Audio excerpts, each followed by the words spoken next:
Ce grand mouvement pour nos territoires doit inviter les chambres de métiers et de l'artisanat à des évolutions de structure. Et je souhaite que, si le niveau régional évolue en fonction de la nouvelle carte administrative de la France, les chambres de métiers et d'artisanat conservent toutefois un maillage territorial dense au plus près de la réalité. Un maillage qui leur permette d'être au contact quotidien avec les entreprises et les entrepreneurs.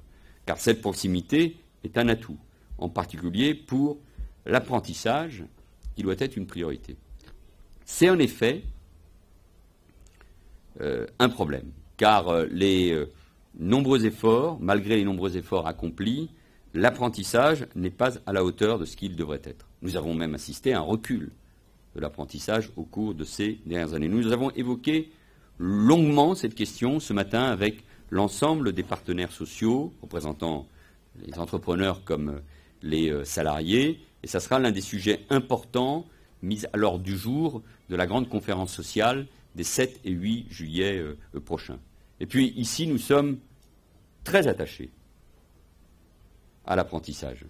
C'est en effet il y a quelques années qu'est née la faculté des métiers. Nous l'avons voulu avec Francis Choix dans nos missions respectives de l'époque. Nous le portons avec des amis qui sont là et qui ont voulu cette faculté des métiers. Je sais que les étapes n'ont pas été toujours faciles à franchir, mais elle est une formidable vitrine, comme votre siège ici, pour l'apprentissage. Parce que c'est un levier pour amener des jeunes vers l'emploi. Et c'est une priorité pour notre pays, car trop de jeunes, souvent parce qu'ils n'ont pas les qualifications suffisantes, sont confrontés à ce mur qu'est le chômage, et un mur qui bouge toute perspective d'avenir. Le nombre d'apprentis a donc une nouvelle fois diminué en 2013 pour atteindre 435 000 apprentis. C'est insuffisant. Le pacte national pour la croissance, la compétitivité et l'emploi fixe l'objectif. Il est ambitieux, atteindre les 500 000 apprentis en 2017. Mais ce n'est pas la première fois qu'on se donne des objectifs chiffrés. Mais là, nous avons une obligation de résultat. Et les chambres de métiers ont un rôle essentiel à jouer. La loi du 5 mars 2014 offre des moyens, gratuité de l'apprentissage pour l'employeur et l'apprenti, pré-apprentissage pour les jeunes de 15 ans, contrat d'apprentissage à durée indéterminée. Elle donne également plus de souplesse aux régions. Elle renforce les missions des centres de formation des apprentis. Enfin, la taxe d'apprentissage est mieux repartie et les réseaux de collecteurs ont été simplifiés. Je sais, Monsieur le Président Griset, que là aussi, vous souhaitez aller au-delà. La réforme que nous avons mise en place est cohérente avec le renforcement des compétences des régions.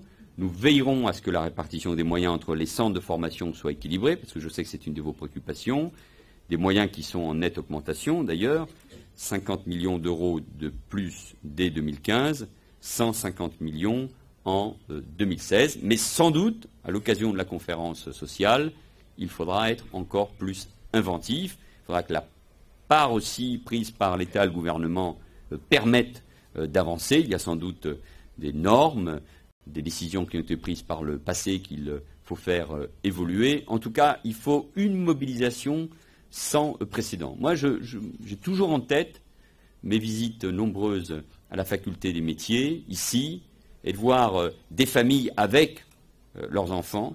Ils ne pensaient pas qu'un jour, ils pourraient rentrer dans un espace, dans ce véritable campus dédié à l'apprentissage, et découvrir des métiers qui sont ceux de la pâtisserie, qui sont ceux de la carrosserie, mais dans d'autres domaines aussi liés aux nouvelles technologies de la communication ou de l'information, et voir, sans attendre Top Chef ou je ne sais quelle émission, qui à l'époque n'existait pas, combien on pouvait confier à ces formateurs l'avenir des enfants.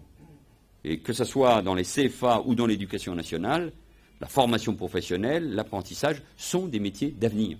Ce ne sont pas les métiers pour ceux qui ont échoué au collège ou au lycée. Bien au contraire. La preuve, mon fils aîné est dans l'apprentissage et donc c'est un chemin à suivre. Et au-delà de cette boutade, c'est l'occasion, dans ce moment, de nous